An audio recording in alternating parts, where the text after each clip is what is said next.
Меѓународниот монетарен фонд ни предвидува 3,2 раст за годинава, Светска банка се попесимисти 2,6. Како ќе го достигнеме вашиот 3,7, кога не очекува изборна година, кога се треба да сопре на некој начин, да речем? Значи, само малку да се навратам, до 31.3. 57,7% од бруто домашниот производ изнесува јавниот дug, значи е под 60% на психолошка граница. Економскиот раст, факт е дека една проекција имаме ние како влада, друга Народната банка, трета Меѓународниот монетарен фонд и последната која што стигна од Светска банка.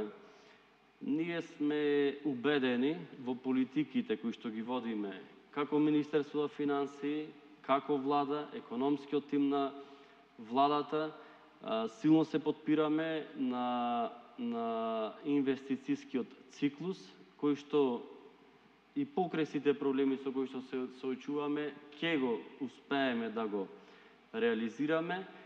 Стопанството, преку поддршката која што даваме, бидејќи не е само унгарскиот кредит, ние зголемивме за 30% 40% и поддршката за привлекување на странските директни инвестиции, но и за домашните компании, кои што очекуваме и фидбек, мултипликаторен ефект и од нивна страна, да се одразат врз економскиот раст, односно врз растот на бруто домашниот производ.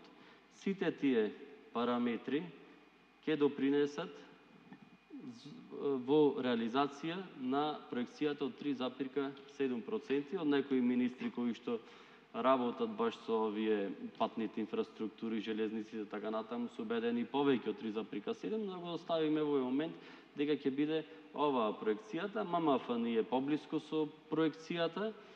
Светска банка изненаде со оваа проекција која што ја даде во текот на вчерашниот ден, но и минатата година има околу 2,1, па потоа коригира, па стигнавме до 2,8 на крајот на годината проекција на економски раст, така да очекувам дека во текот на 2025 ќе направат корекција со оглед на резултатите кои што и ние како влада ќе ги прикажеме.